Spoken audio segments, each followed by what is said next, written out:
So what the section is about, though, is using team play to increase player engagement. We've actually pumped up the team play more and more and more over the years.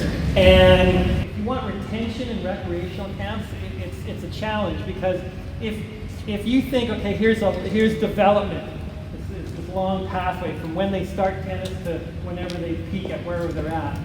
And if you think a summer camp, oh, they're just going to learn the fundamentals and it's just like the beginning of the development path.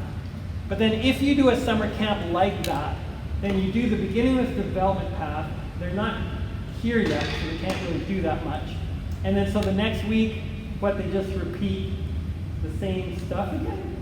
And they repeat the same stuff again. And what happens is that kills retention if you're just doing the beginning of your development over and over and over again. So in order to make higher retention, what we said is we have to increase the play.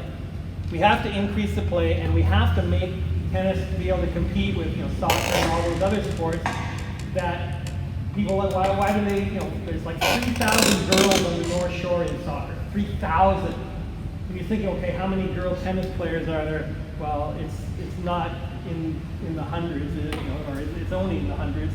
And it's not even that high. There's not that many at all. So then how can we make it that you could come to a summer camp every week and not feel like, oh, I've done that already. I've done that already. So how does in other sports, what do you do? Well, you play. Well, you play. So what we did is we increased the red play, which we're going to do today. Even if they're a teenager, they can still play red tennis. Maybe they don't have the fundamentals to play full court tennis, but they can play red. So we did that, and I think Jesse, I gave him a little project just to count, and 1 week, there was 18 kids in a camp, and they played that week, and it was like, how many points did they? It was like 3,000 or something points total. Yeah. Like 3,000 points were played over that week. So that's a lot of playing, right? And then of course, now if you're playing and you're having fun, guess what? You're going to learn stuff. And even if you play red tennis, it has application to when you play full tennis. There's still serve, rally, and score, and all the stuff that happens. So, the more that we had the team play and got them engaged, the higher our retention rates kept on going. And so that worked really good. So as we're doing it, especially when we get to the discussion at the end, I'll organize that at the end. So first off, team play, a couple of basic things for you to know. It captures the reasons players like team sports, so community, being together, being on a team, but it also alleviates the pressure. And we know that I win, my team loses, I'm still happy. You guys are all losers, but I did my part, so that's really cool. I lose and my team wins, but I still share in their victory. I lost, but we won. We won, right? I win, my team wins.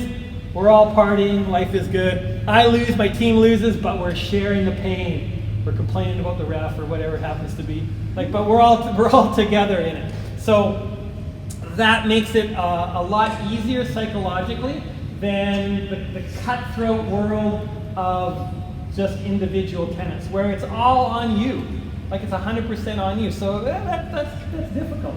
And I know, for example, like we had the team event, the year-end event we hosted here for the oranges and greens, and we got a lot of great comments because, why? It was a team event. The comments we get about all our kids going to the regular Future Stars tournaments are, unfortunately, the degree of toxicity that the environment, it's a toxic, ugly environment. And if that's what we're going to do, we are going to drive kids out of the sport, which exactly has been happening. So if you do look at our long-term retention rates in tennis, we're disgusting. Like, we're really bad. Now, other sports are really bad too, so there's like a huge drop-off for teenage soccer and baseball and all those kind of things. But tennis, though, is a lifetime sport, so it has the potential to hold people in for a lot longer if we make it an enjoyable experience and not confuse that, oh, but it has to be serious.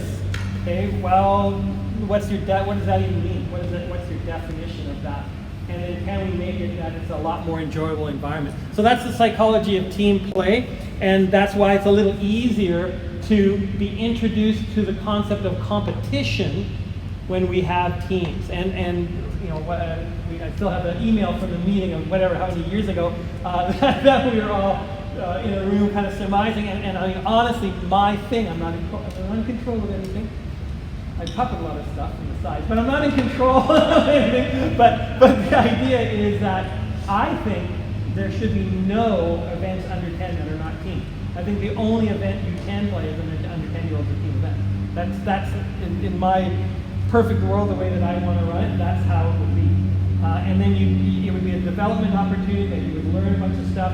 The other thing the team thing does is minimize the toxic parent thing, and minimize that, and that's kind of going rampant as well. And it's difficult when, you know, you're at the tournament, and yes, I understand you're trying to make the money for the tournament, the facility, so they have some kids sitting at a desk running an entire tournament. And it's like, well, no other sport does that. Like every other sport, at least, like maybe they have volunteers or there's someone to organize it. So how do the other team sports work at all? So there's obviously systems and ways to do it, but that's how I would do it, and I wouldn't even have anything that's not. I would even push that to the 12s, but that's too weird, just too strange. Okay. So what we're going to do is we're going to have this little mini competition. Touch tennis. All you got to do is look it up online. It's big. There's world ranking tournaments. There's money events. I think Larry, when you were in England, you were ranked. In the world, I was 8 in the world. 8. You're number 8. He was number 8 in the world for touch tennis. Top 10. So 21-inch rackets. So we have our 21-inch rackets here. You got one serve only, but you have to hit the toss. So if you toss bad, you're stuck. You've got to hit it. The serve, if you hit an opponent and they're outside the service box, it's a fault. So like I can't like try to peg them with my serves. It could be a cool strategy. We're going to do no ad scoring. We'll, depending on how many people are going to play, I'll organize this scoring. The other thing that's cool is if the ball's coming, you're allowed to like chuck your racket at it and hit the ball. However, you're not allowed to pick it up for the remainder of the point, and you have to hit with your body part, whatever body part. What we asked Tennis Canada and Tennis BC is the red the red Rookie Tour tournaments. We said, when we run it, could we run it our way and not the way that's prescribed by Tennis Canada? And they said, fine, it's okay. And so we run all our Rookie Tour red events as this game that you're going to see called Team Cones. It's an easy thing to do. It's not that difficult to organize. It gets them onto teams. You can handle unequal numbers and variations of levels. It's just kind of fun. So you'll see how it works. And when you're observing, the observers are going to be, number one, if you're an observer, you're going to look around and you go, what tactics are being employed? So at the end when I say, what tactics did you see? And you'll say, oh, I saw this, I saw this, I saw this. What would you tell the players who are losing about what they could do to win more points? So if you were their coach, what would you say to them? And then what are the differences you see and feel about this activity rather than just, if we just said, let's just play points. So here's how Team Cones works. And again, it wouldn't matter if there's an uneven amount of people, but the first 2 people come up, and then you're going to fist pump. Here we go. Fist pump, fist pump, fist pump. Okay, you're going to grab a racket each, and you're going to go to court number 1 over there. Okay, and you can take 1 ball each. So there's 2 balls total. And then the next 2 over there. What happens is when we come in after we're finished, I'm the one, the losing person, has to score the other team. Just so there's no cheating going on. Okay, so the losing person scores. Yeah.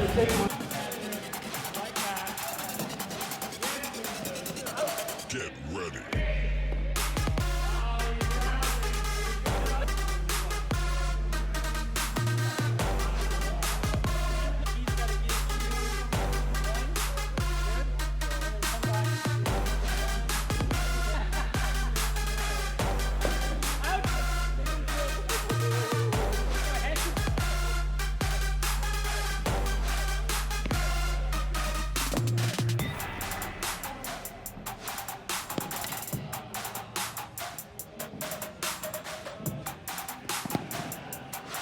8.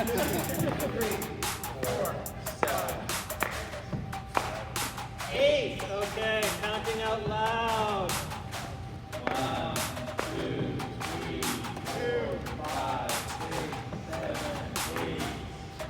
10. Like response?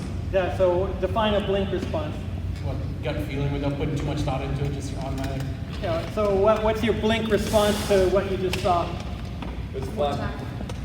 Fun, tactical, engagement. Yeah, and like we said, we'll even have groups that are, yes, they're an older group. During the camp, they're going to do orange and they're going to do green by the end of the camp. But all their team play for the whole week, right through the end, is all red. So it just keeps the engagement up. And I mean, it's tennis. Red tennis is tennis. It's, as we've been running all the reds like this, what things have you noticed? Yeah, well, it's a very inclusive game for kids of all levels and abilities. Doesn't matter if they win or if they lose, they all end up finding that it's just a fun game. It's just kids playing with the ball, right? So they end up going out and there's no pressure. Even the parents, they find that there's so much less pressure playing in these tournaments. Even the ones who are stuck to the glass, they're not doing that in these tournaments or these games that we play compared to other ones that they're at. So there's what's called the team play continuum. And so when I say team play, there's all sorts of versions you can have. So this was team play for an activity. Okay? You could also go team for a day. So like at a camp, it's like, okay, you guys are the strawberries and you guys are the bananas and you're that the whole day. Or you could go like you're the whole week and it's like your houses like at school. You're on green house, red house, whatever. And you could be that, you could have the whole week people are on the same team. So there's a lot of different ways you can access it. Or there's a full-on team for a season. Who can tell me what happens in the Tennis BC scheme that's team for a season? It depends on the community. So it's doing really well in Comox, for example, and that goes 8 No, weeks. everywhere. What's team for a season? Where do we use So they it? played 8 weeks. Women's league, men's league, adults. Well, the kids are playing. Yeah, the kids Team are playing, tennis. and team tennis for I mean, then you're on the same team. The women's team from Van Lawn or whatever. They're the same team for the whole season. They're doing that at the community level. Yeah. So we've got all our community champions running team tennis. Running team tennis. For season. Yeah, for full league season. play. Yeah, for full league play. Yep. And there's some communities across Canada that swapped their lessons for league play. Yeah. And their retentions got higher. They made more money. Because it's like, no, instead of lesson, like that, and we're horrible with that. Lesson. And at the end, we'll play a little round robin. It's like, well, that's real boring. Well, I'm getting into it to play. And then there's scheduled versus non-scheduled format. A plays A, B plays B, then there's a doubles, and then you do a reverse, like you can have Davis Cuppy kind of things. And that's scheduled. This would be, again, version of a non-scheduled. Every one of those can be scheduled or non-scheduled versions of those different kind of teams as well.